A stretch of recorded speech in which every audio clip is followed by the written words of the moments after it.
Esse... Meus irmãos, é uma alegria, um prazer enorme estarmos juntos novamente nesta casa de oração, neste lugar santo, neste lugar maravilhoso, onde o Senhor reservou para que estivéssemos. E eu fico muito feliz porque quando o povo de Deus se reúne, o celeiro do céu se abre. Provérbios diz isto: o celeiro se abre e os anjos começam a servir a igreja santa, a igreja extraordinária do Senhor. E é assim que acontece. Hoje nós viemos aqui e receberemos, além desta presença do Senhor, o pão celestial, o maná dos céus. Abra a sua Bíblia em Lucas 15, mas você já pode tomar o seu lugar, pode sentar e nós iremos meditar um pouquinho em Lucas 15.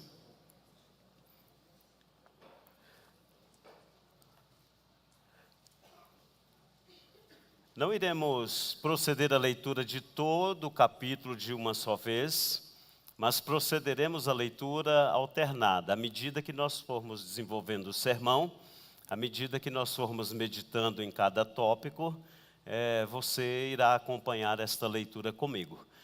O tema proposto para hoje é exatamente o encontro. Por quê? Porque estas três parábolas, ao final de cada uma delas ocorre um encontro, ocorre uma celebração.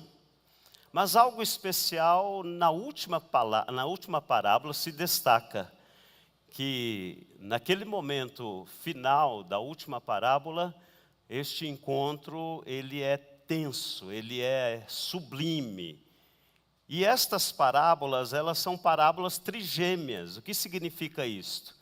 Quando o pregador, ou o pastor, ou o ensinador optar por falar tanto da dracma perdida, quanto do filho pródigo, quanto da ovelha desgarrada, ele não tem opção de pregar em blocos. Por quê? Porque Lucas 15 deixa muito claro que Jesus responde as três parábolas como um bloco só. Então, o que Jesus está querendo transmitir com estas três parábolas é um objetivo único.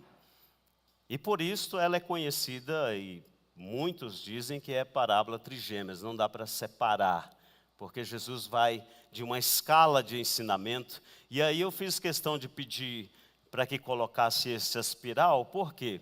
Porque 1800 anos depois, vem um educador chamado Vygotsky e Jean Piaget e fala: olha, o que Jesus estava ensinando em Lucas 15 é uma espiral, começa do todo, vem para o mais familiar e termina em um único ensinamento.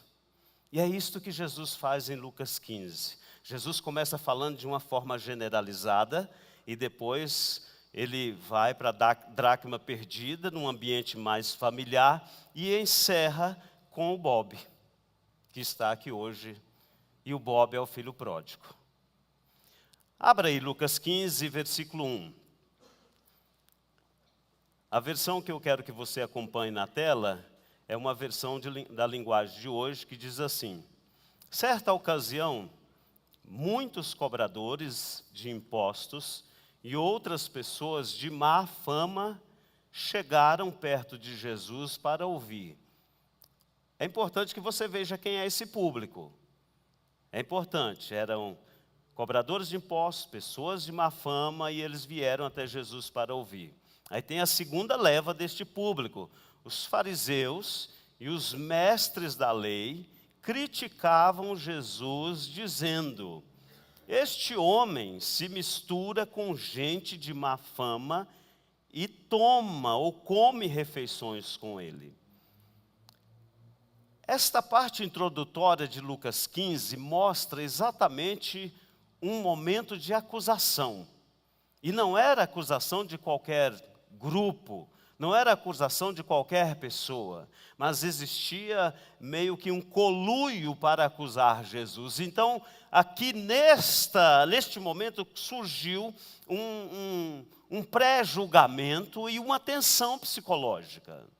E Jesus, então, para conhecedor de todas as situações, conhecedor absolutamente de tudo, ele não tem tempo para organizar uma dissertação, uma tese ou uma réplica, mas ele é a sabedoria. Ele é o Logos revelado. Ele é o princípio e o fim. Ele não precisa criar uma estrutura textual para responder a alguém.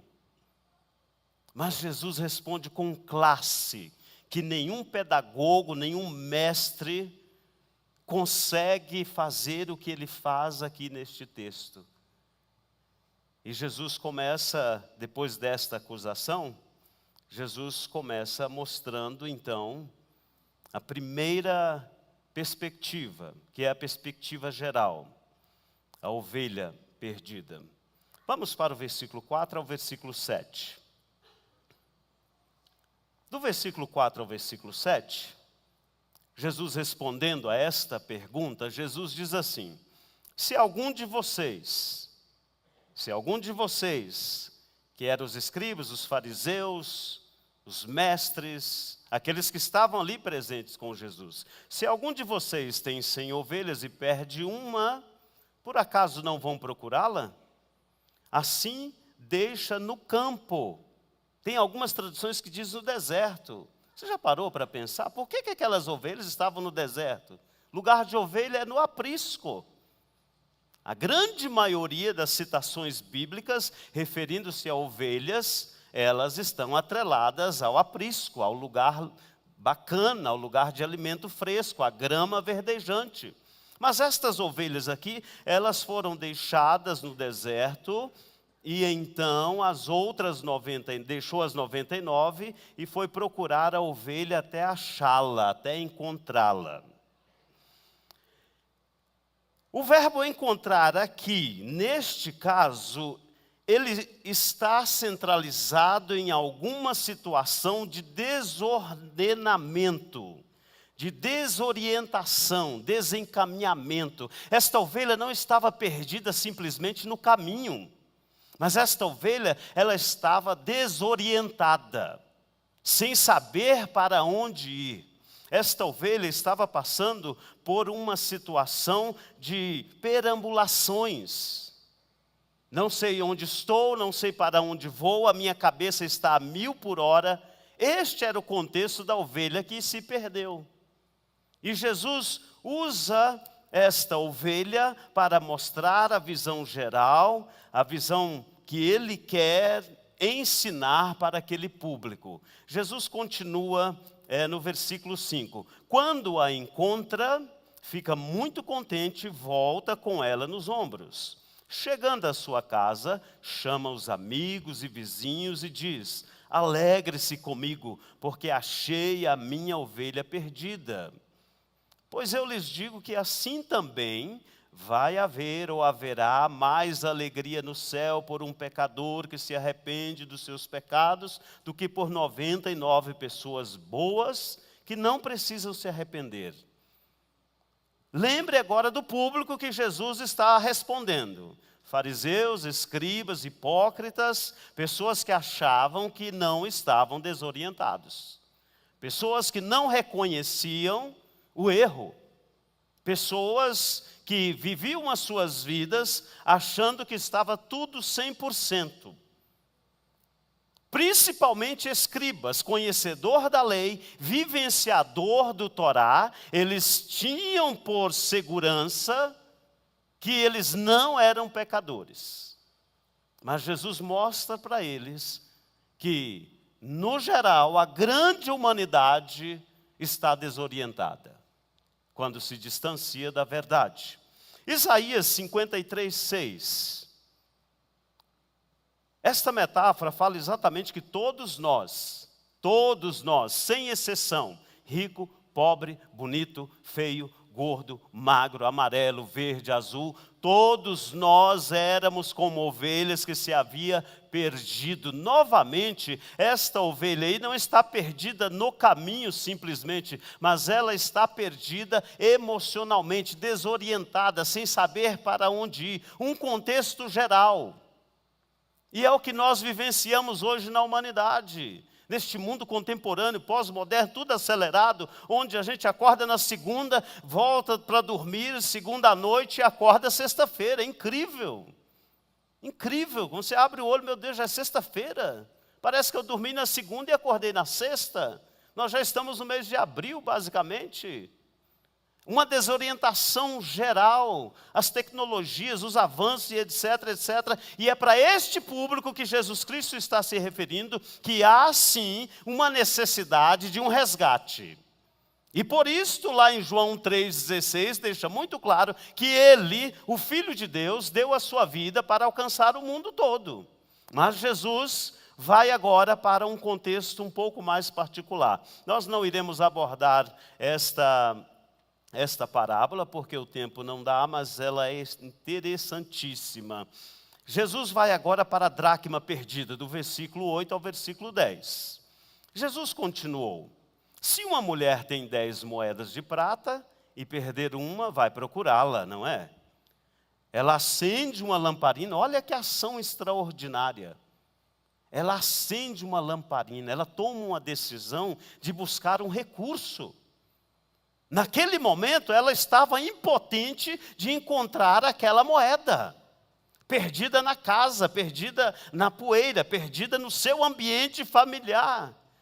Ela pede ajuda, ela busca ajuda, ela cria situações que possa ajudá-la a encontrar essa moeda. Acendeu uma lamparina, varre a casa e procura com muito cuidado até achá-la. Nós poderíamos abordar aqui este ato de acender a lamparina, de varrer a casa, de procurar de forma delicada até encontrá-la. Que isso tem um simbolismo tremendo para a igreja, no nosso contexto. Mas o foco aqui é exatamente a terceira parte deste texto, que é o filho perdido. O filho perdido. Vamos para o versículo 11. E disse Jesus ainda: um homem tinha 2 filhos. Certo dia, o Bob, que era o mais moço, o bonitão, o charmoso. Às vezes a gente pensa que o filho pródigo, irmãos, era aquele cara andarilho. Muitas vezes nós achamos, não, o filho pródigo é o andarilho, o cara que não tinha... Filho pródigo era o cara de uma família próspera, bem educado, bem preparado. Era uma pessoa estruturada.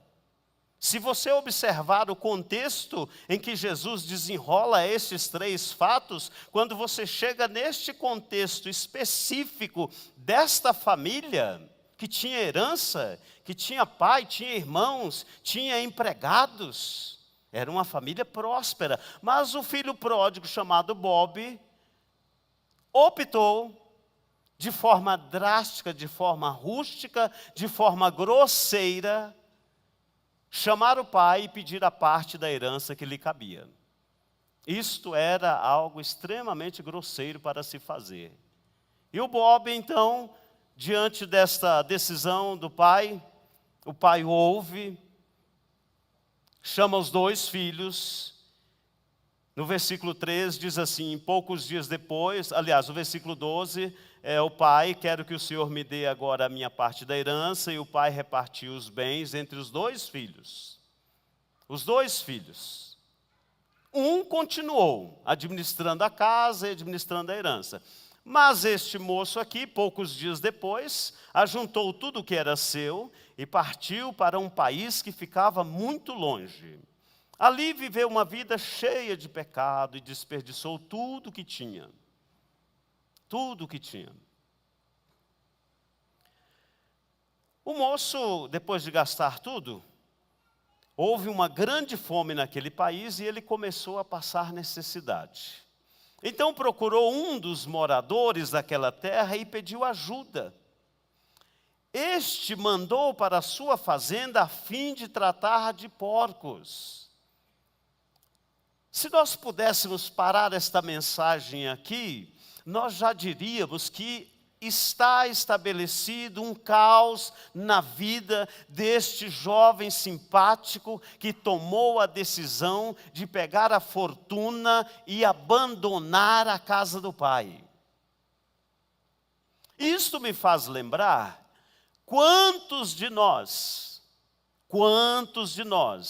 são milhares e milhares e milhares de servos de Deus que está comungando na casa do Pai, está em plena comunhão, está em plena coinonia, está no altar, está adorando ao Senhor como servo, está guardado pelas bênçãos do Pai, e que um dia, por uma situação quase irrisória, irrelevante, um dia toma a decisão de sair da casa do pai. Eu não gostei da resposta que ele me deu.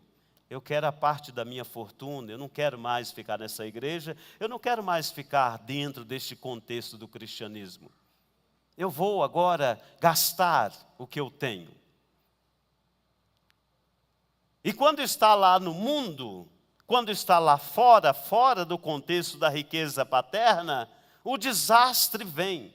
O inimigo vem, o inimigo massacra. Por quê? Porque Satanás veio, senão para matar, roubar e destruir, e ponto final. Não dá para brincar com Satanás. Não dá para desafiar Satanás. Eu e você precisamos entender que na casa do Pai há segurança. Eu e você precisamos entender que os nossos pés estão firmados na casa do Pai. Eu e você precisamos entender que os braços do Pai é o que nos guarda. Eu e você precisamos entender que Ele sim é o nosso refúgio e a nossa fortaleza. Eu e você precisamos entender que nunca houve ou jamais haverá outro igual a Ele. Não saia da presença dEle. Não saia. O Bob saiu, gastou tudo que tinha, perdeu a comunhão, perdeu a graça, perdeu tudo aquilo que foi desenvolvido na casa do pai e foi comer com os porcos. Aliás, nem tinha comida para ele. Nem tinha comida para ele. Mas um dia, no versículo 15, então o Bob procurou um dos moradores daquela terra e pediu ajuda. E este mandou para a sua fazenda a fim de tratar de porcos. Ali, com fome, ele tinha vontade de comer o que os porcos comiam, mas ninguém lhe dava nada. Versículo 17. Caindo em si, ele pensou: quantos trabalhadores de meu pai têm comida de sobra e eu estou aqui morrendo de fome. Quando a pessoa se distancia da mão poderosa do Todo-Poderoso, a fome vem. No versículo 18 ele toma a decisão: voltarei para a casa do meu pai e direi: pai, pequei contra Deus e contra o Senhor, e não mereço mais ser chamado de seu filho. Me aceite como um dos seus trabalhadores. Então, o Bob saiu dali e voltou para casa. Ponto final. É assim que termina a história? É assim que termina esta parábola? Não é. Na realidade, esta parábola começa agora. É agora que começa esta parábola. Por isso, no terceiro ponto, eu coloquei não o encontro, mas eu coloquei, exatamente pedi que colocasse aqui como tema, não o encontro, mas o abraço do Pai. Por quê? Porque foi muito além de um encontro. Foi algo sublime. E é tão maravilhoso, tão extraordinário, que esta situação sublime, esta situação que vai muito além de um encontro, continua ocorrendo ainda em nossos dias.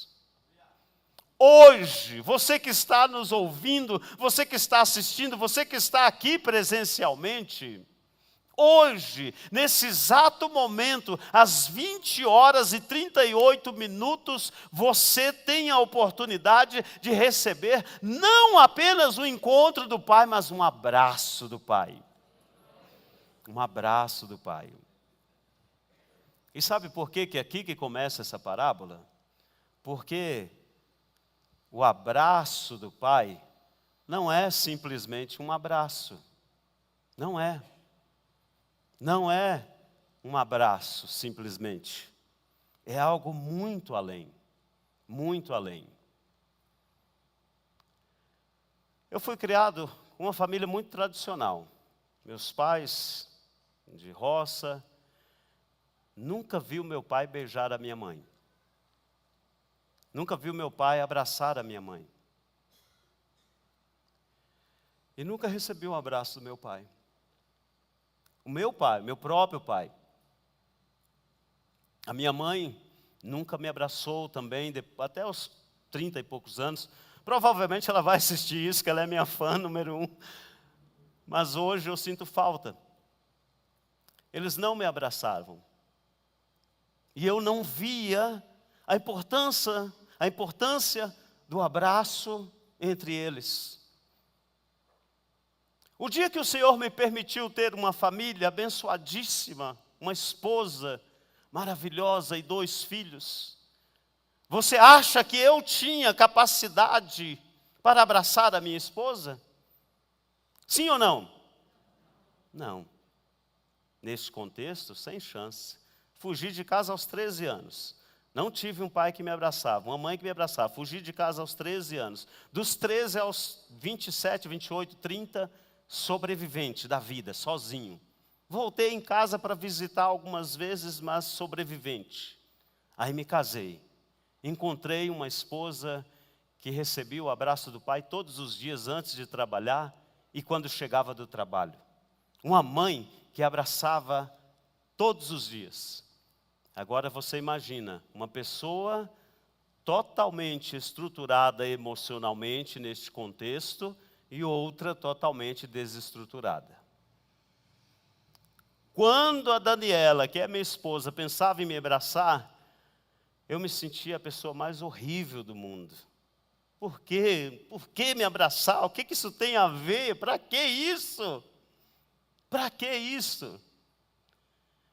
E aí o Espírito Santo começou a falar comigo e eu fui para as terapias. Aí foi onde eu me tornei basicamente um massoterapeuta. 2 anos dentro de uma faculdade para aprender a tocar. Alguém indicou? Alguém lá de cima falou: meu filho, eu vou te ensinar que você deve abraçar, que você deve tocar, e eu vou te ensinar de dentro para fora, e você vai fazer um curso de massagem terapêutica, de massagem pós-cirurgia, e fiz, vários cursos e terminei mais de 1.600 horas com a graduação de massoterapeuta. E aí eu senti o que significa tocar e o que significa abraçar. E o que significa este ato tão extraordinário. E hoje não, desde quando eu fiz esse curso e os meus filhos nasceram, meus irmãos, não existe nada melhor, me escute com atenção, não existe nada melhor do que você abraçar a carne da sua carne. É divino, é sublime você abraçar o filho e ensinar para ele que o abraço é terapêutico, que o abraço é espiritual e que o abraço é do Pai. Abrace o seu filho quando está recém-nascido, abrace o seu filho com 3 anos de idade, abrace o seu filho com 10, abrace o seu filho com 15, abrace o seu filho com 18, abrace o seu filho com 40, abrace o seu filho com 50, se você tiver oportunidade. O Lucas, o meu mais velho, está com 18 anos, e ele é um pouquinho mais alto do que o Bob. Quando eu vou abraçar aquele adolescente, eu vou assim, né? Porque adolescente Mas eu não perco a oportunidade. Agora não, né, irmãos? 18 anos já está mais... agora já tem outras perspectivas, né? Primeiro ano de psicologia, primeiro período de psicologia, olhando para as menininhas e tal, aí já muda o contexto, né? Mas eu sempre que posso, abraço e sinto este carinho de sangue. E o meu pequenininho, Davi, tem 8 anos, é lindinho, fofinho, eu gosto de abraçar ele, mas eu gosto de abraçar ele diferente. Eu gosto de abraçar ele e dar uma pegadinha na bundinha dele, assim, dar uma apertadinha, que é gostoso, irmãos, é a idade, daqui uns dias eu não posso mais fazer isso. Não posso, no Lucas já não dá mais para fazer isso. Mas se você não abraçou os seus filhos, abraça os seus netos. Ensine para eles, porque Jesus estava nos ensinando exatamente isto. Quando o pai, versículo 20, então saiu dali e voltou para a casa do pai, quando o rapaz ainda estava, me ajude ali, coloca ali na tela, o versículo 20, coloque na tela, Lucas 15, 20, então saiu dali e voltou para a casa do pai, quando o rapaz, o Bob, o filho pródigo, estava longe de casa ou perto de casa? Longe, talvez 1 quilômetro, né? Por quê? Porque o pai o avistou. Isso significa que o pai estava esperançoso que ele voltaria. Isso significa que o pai conhecia o trejeito do filho. Isso significa que o pai amava o filho. Isso significa que havia uma expectativa. Isso significa que o pai era persistente. Isso significa que o pai estava pronto para receber aquele que havia se distanciado. E então, o que o pai fez? O pai o avistou e com muita pena, correu, abraçou e beijou o filho. Coloca aquela tela lá para mim, aquela do professor Maravilha. Aqui. Hoje eu quero confessar, meus irmãos. Vocês conseguem saber quem é esse camarada aí? Sou eu. Esse aqui, por 3 anos, foi o professor Maravilha. Nós éramos líderes de ministério infantil na igreja que nós morávamos, eu e minha esposa, por vários, 15, basicamente 15 anos. E um dia nós optamos por fazer o dia do abraço. Você sabe como surgiu o dia do abraço? Você já ouviu falar? Não, um imigrante australiano morou na Inglaterra por muitos anos. E aí um dia, por uma situação, ele teve que voltar para a Austrália. E quando ele chegou na Austrália, em Sydney, não tinha ninguém para receber ele. E ele ficou tão amargurado, tão chocado, que deixou as malas guardadas e foi lá para fora e falou: por favor, me abraça, eu estou voltando para casa. Por favor, me dê um abraço. Por favor, me abraça, me dê um abraço. E por ocasião da vida, naquele dia, um roqueiro extremamente famoso estava saindo por aquelas portas e viu aquele rapaz e abraçou ele, postou no Instagram, isso em 2004, postou nas redes sociais e aí o negócio viralizou. E quando viralizou, automaticamente eu entendi que era interessante fazer isso. Aí nós pegamos uma galera de crianças e saímos na rua entregando abraço de graça. Meus irmãos, e é impactante, eu fiz questão de colocar esta foto aqui, porque esta senhora,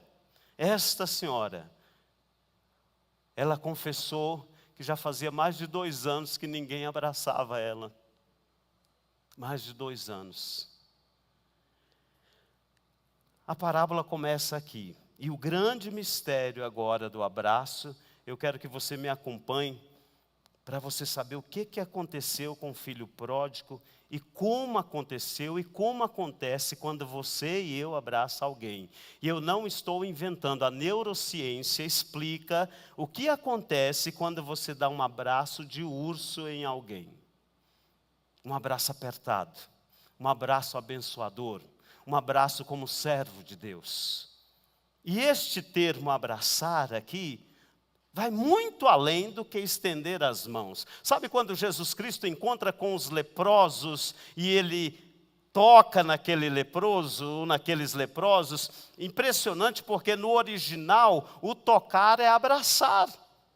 Não é simplesmente tocar, mas é abraçar aqueles leprosos. Jesus abraçou aquele leproso. Sabe quando Paulo estava ministrando a palavra e aquele moço caiu e morreu lá, caiu do terceiro andar e morreu? O que Paulo fez? Paulo foi lá, abraçou aquele moço. E é a mesma raiz do original, é o mesmo abraçar deste texto que Jesus usa. Sabe por quê? Porque acontece algo extraordinário quando você e eu abraçamos alguém. Apaga as luzes aqui do púlpito, por favor. Olha só, quando eu e você abraçamos alguém, algo extraordinário acontece. Surge uma luz de dentro para fora. O que Jesus está dizendo quando o pai encontra o filho pródigo, que estava morto, que estava em solidão, que estava nas trevas, estava perdido, Jesus diz exatamente isso, que o pai abraçou ele e trouxe de volta a luz da escuridão interna, trouxe vida, vida plena, vida abundante, e houve celebração. É isso que acontece quando você abraça alguém. Algo diferente acontece. A neurociência explica isto.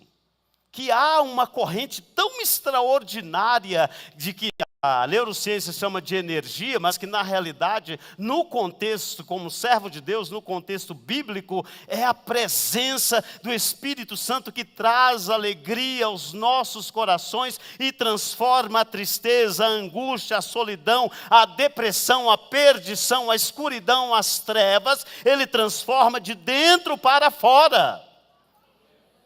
É por isso que é importante abraçar. É por isso que você e eu temos que abraçar.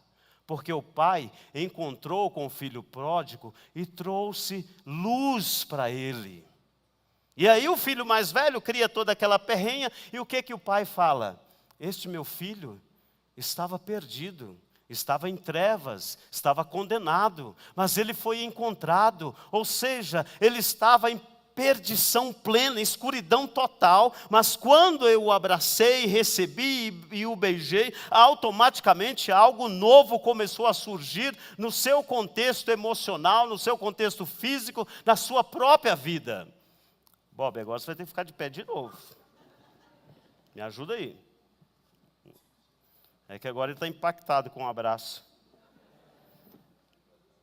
Vou deitar ele para não ter nenhum mistério aqui. Fica deitadinho aí, Bob. O que eu quero que você compreenda é que esta parábola mostra que o Pai, através de Jesus Cristo, quando nos encontra, Ele não apenas nos abraça, mas Ele coloca lá no nosso interior, lá no nosso coração, lá na alma, lá no sentimento, uma nova perspectiva de vida. E nós, que estávamos condenados, nós que estávamos perdidos, nós que estávamos desgarrados, nós que estávamos distanciados do Pai em densa escuridão, recebemos da estrela da manhã a luz eterna que vem dos céus para nós. E é assim, meus irmãos, que continua acontecendo até hoje. O Pai olha você de longe e te conhece. O Senhor Deus Todo-Poderoso continua esperançoso que você volte. Sabe por quê? Porque quando você voltar, um reavivamento irá ocorrer, a sua vida será redirecionada. E o pai não perguntou, Bob, você gastou todo o dinheiro? Bob, o que você fez com a herança? Bob, você foi infelizmente desobediente. O pai não perguntou nada. O pai apenas trouxe vida, vida plena, vida abundante. O pai celebrou a volta do filho. E é isso que Jesus Cristo continua fazendo ainda nos dias de hoje. É isso que Jesus Cristo continua fazendo comigo e com você quando nós nos distanciamos. E é isso que Ele tem para você nesta noite. O abraço do Pai. Coloque-se de pé, por favor. Anderson, você consegue só o coro daquela canção? Eu pedi, o coro não, o estribilho, né? Eu pedi muito em cima. Eu quero fazer aqui, sob a direção de Deus, eu quero que você escolha um homem com homem, ou se tiver o casal, sem nenhum problema, um homem com mulher, mas se não tiver o casal, homem com homem, mulher com mulher. E você vai dar um abraço, mas não é aquele abraço miserento, não é aquele abraço de não me toque, não é aquele abraço assim, ai, não quero tocar. Dê um abraço gostoso em alguém, escolha alguém, dê um abraço e abençoe, ministre uma palavra de vida, ministre uma palavra de vida, ministre uma palavra de vida. Pai querido, em nome de Jesus, Pai, aleluia, em nome de Jesus, Pai. Em nome de Jesus, nós estamos nos abraçando, Pai querido, nesta noite, Senhor, renova-nos.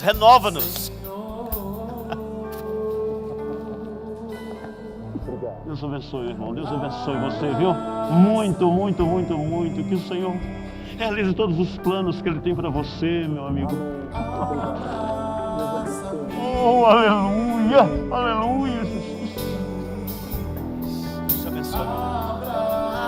Abraça-me, Senhor.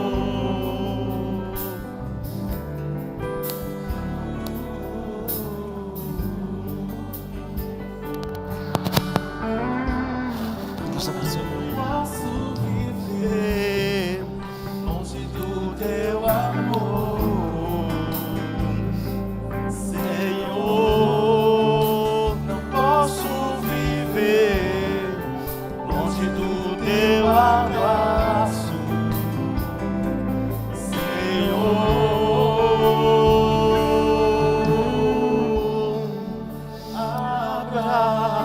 Sinta-se abraçado pelo Pai nesta noite. Sinta-se abraçado por Jesus Cristo nesta noite. Receba o abraço do Pai. Receba o abraço do Pai nesta noite. Aleluia, aleluia, aleluia.